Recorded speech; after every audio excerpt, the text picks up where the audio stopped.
La saison des primaires s'ouvre aux États-Unis et là vous vous dites c'est pas bien compliqué, les sympathisants républicains ou démocrates votent pour leur candidat préféré, on compte et puis le tour est joué?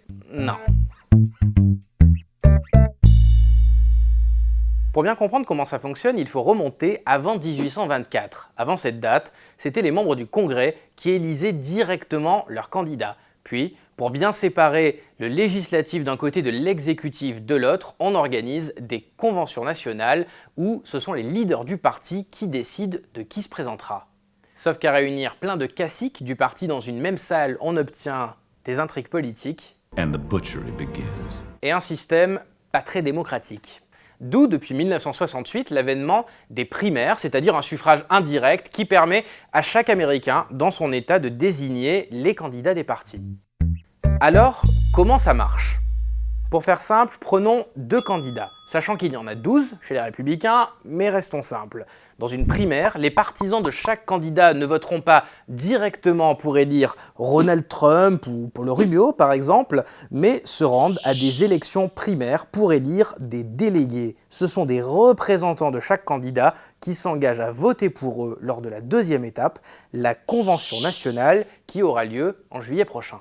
Pour ajouter un peu de complexité, il faut savoir que les délégués dans certains États sont obligés de tenir parole, mais dans d'autres, ils peuvent trahir leur électorat et changer d'avis jusqu'au dernier moment. Précisons pour finir que le nombre de délégués par État est défini à l'avance par le parti en fonction peu ou prou de l'importance de ces États dans l'élection présidentielle. Et là vous vous dites que c'est fini, on a tout compris, pas vraiment. Car il existe énormément de complications propres aux États-Unis qu'une seule vidéo ne pourrait vraiment pas complètement expliquer, mais essayons quand même de gratter un peu la surface. D'abord, il faut rajouter des délégués un peu bizarres que l'on appelle les super-délégués. Il s'agit de grands pontes du parti qui seront présents à la Convention nationale sans passer par la case primaire et qui votent pour qui ils veulent.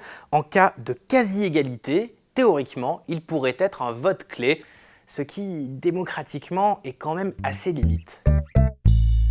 Ensuite, il faut dire que le nombre de délégués qui sortent d'un scrutin change selon les partis et selon les États. Dans certains cas, on aura un scrutin proportionnel.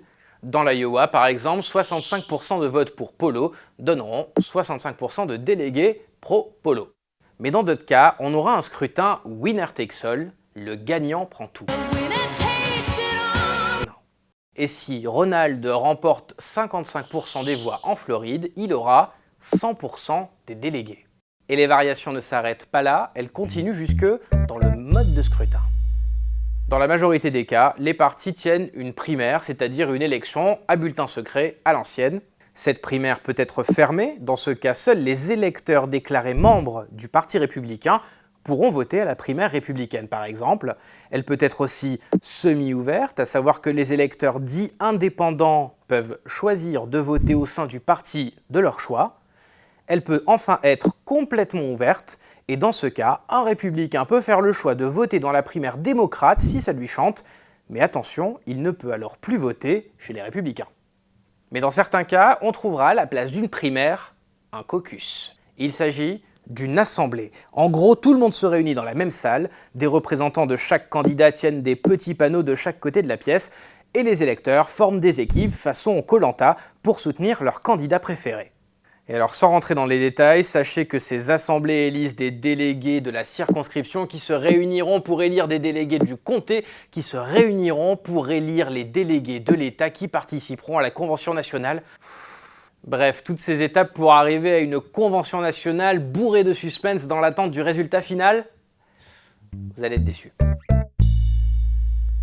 Car les primaires étant étalées dans le temps, il s'agit plus d'un long processus durant lequel un candidat va se révéler et s'affirmer au fur et à mesure des scrutins.